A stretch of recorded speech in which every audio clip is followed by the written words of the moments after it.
কপাল গুনে পেয়েছি তোকে সেসব দিনে। আসসালামু আলাইকুম everyone, welcome to my channel. কেমন আছেন আপনারা? আশা করি ভালো আছেন। এই ভিডিওটা বেশ কয়েকদিন আগের করা।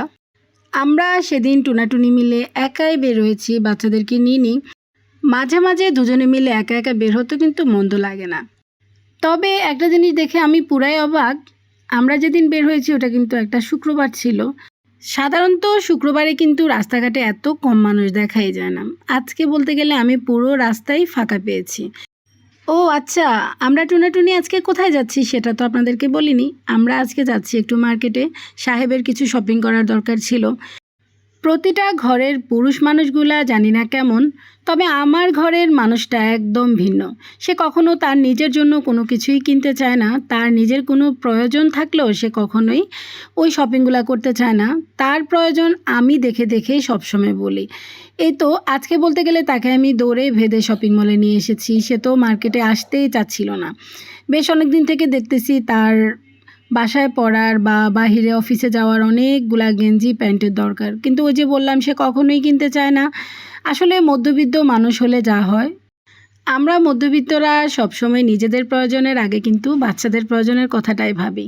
তাই তো আমার সাহেবও কিন্তু তার ব্যতিক্রম না, সেও সবসময় নিজের প্রয়োজনের কথা ভাবতেই চায় না। তার প্রয়োজন ভাবার জন্য আমি আছি, কেয়ার করার। সে যখন ভাবে না আমাকেই তো ভাবতে হবে।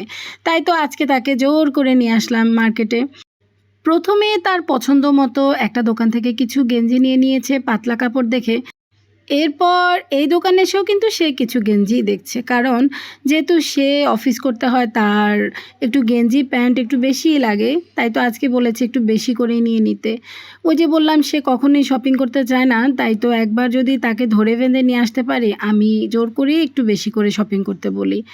এই তো এই দোকান থেকেও কিন্তু সে কয়েকটা গেঞ্জি দেখছে আর আমাকে দেখাচ্ছে। আমার সাহেবের এই গুণটা আমার কাছে আবার বেশ ভালোই লাগে। সে আমার পছন্দ ছাড়া কাপড় চোপড় পরতে চায় না। জানি না কেন, সে সবসময় বলে তুমি দেখে দাও, তোমার পছন্দ আমার ভালো লাগে।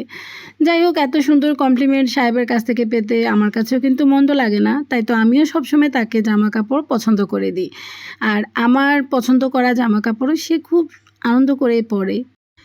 এই তো এইদিকে এই দোকান থেকে দেখেন বেশ কয়েকটা গেঞ্জিও কিন্তু সে নিয়ে নিয়েছে। ওই যে বললাম তার গেঞ্জির পরিমাণ অনেক বেশি লাগে প্যান্টের থেকে। এরপর এই দোকান থেকে কিন্তু সে কয়েকটা প্যান্টও নিয়ে নিয়েছিল। এই তো দেখেন প্রথমেই সে বলেছে প্যান্ট দেখানোর জন্য। আমার কাছে কিন্তু প্রথমে দেখানো প্যান্টগুলো একটু ভালো লাগেনি, তাই তো ওনারা আরেক রকম প্যান্ট দেখাচ্ছে। তো এই প্যান্টগুলো আমার কাছে আবার বেশ ভালো লেগেছে, আরামদায়ক আছে কাপড়গুলা। তাই তো এখান থেকে দেখে শুনে পছন্দ করে কয়েকটা প্যান্ট নিয়েই নিলাম। আজকের মতো সাহেবের শপিং শেষ। এরপর এই তো আমরা দুজনে মিলে বের হয়ে যাব। ওই সময় মনে পড়লো সাহেবের একটা মানি ব্যাগের খুবই দরকার। তাই তো আমাকে বলল যে তুমি পছন্দ করে দাও, আজকে এখান থেকে একটা মানি ব্যাগও নিয়ে নিই। ওই যে বললাম তার কত কিছুর যে দরকার, আমি খেয়াল না করলে সে কোনো কিছুই খেয়াল করে না। পরে এই যে মানি ব্যাগটা কিন্তু পছন্দ করে নিয়েছি, আমার কাছে বেশ ভালোই লেগেছে। তারপর আমরা চলে যাব, এমন সময় সাহেব বলছে চলো তোমাকে একটা বোরখা কিনে দিই, কারণ আমি নাকি অনেক দিন থেকে একটা বোরখাই পরছি।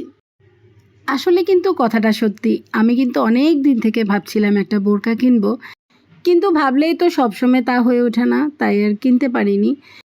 যেহেতু আমরা দুজন সংসারের কর্তাকর্তি, তাই চাইলেই সব কিছু হুট করে কিনে ফেলতে পারি না, একটু ভেবেচিন্তে সময় নিয়ে আমাদেরকে কিনতে হয়। তবে একটা জিনিস খেয়াল করেছেন, আমি না বললেও কিন্তু আমার প্রয়োজনটা আমার সাহেব বুঝে গেছে। সব কিছুর জন্য আলহামদুলিল্লাহ। এই তো এই দোকান থেকে পছন্দ করে একটা বোরখা কিন্তু আমরা নিয়েই নিলাম। তারপর দুজনে মিলে চলে গেলাম একটা রেস্টুরেন্টে। আমি কিন্তু যেতেই চাইনি, কারণ আমার কাছে খুব টায়ার্ড লাগছিল। আমি ভেবেছিলাম সরাসরি বাসায় চলে যাব, কিন্তু উনি তো সেটা শুনতে রাজি না। ও বলতেছে দেখো আমরা একটু ঠান্ডা হই, দুজনে মিলে বসে কিছুক্ষণ গল্পও করি আর কিছু টুকটাক খাওয়া খাই। তাই তো এক পর্যায়ে সাহেবের চাপাচাপিতে যেতেই হলো। এরপর দুজনে মিলে অনেক ভাবাভাবি করে আমাদের খাবারটা অর্ডার দিয়েই ফেললাম। খাবার অর্ডার দিলে যা হয় বরাবরের মতো খুবই বোরিং লাগছিল। দুজনে মিলে বসে বসে কিছু স্ন্যাপ নিলাম, কিছু ছবি তুললাম। সময়টা তো কাটতেই চাচ্ছিল না, তাই দুজনে মিলে এই তো কিছুক্ষণ দুষ্টামি করে সময় কাটানো, এই আর কি। বেশ কিছুক্ষণ অপেক্ষা করার পর এই তো আমাদের খাবার চলে এসেছে। আজকে আমরা এখানে অর্ডার দিয়েছি একটা সাব স্যান্ডউইচ আর একটা লাচ্ছি। বেশি একটা কিছু দিইনি, কারণ দুজনেরই ওই রকম খাওয়ার কোনো চাহিদা ছিল না। আমরা দুজনে একটু বসে রেস্ট করব, এটার জন্যই মূলত আসা। আর এই তো খাওয়া দাওয়া শেষ করে আমরা দুজনে মিলে আর কোথাও না গিয়ে সরাসরি গাড়িতে উঠে গেলাম। অনেক দিন পরে দুজনে মিলে একান্তে কিছু সময় কাটিয়েছি, বেশ ভালোই লেগেছে আমার কাছে। আপনাদের কাছে কেমন লেগেছে জানাতে কিন্তু একদম ভুলবেন না। তো আর কি, আজকের ভিডিওটা এখানে শেষ করে দিচ্ছি। আল্লাহ হাফেজ।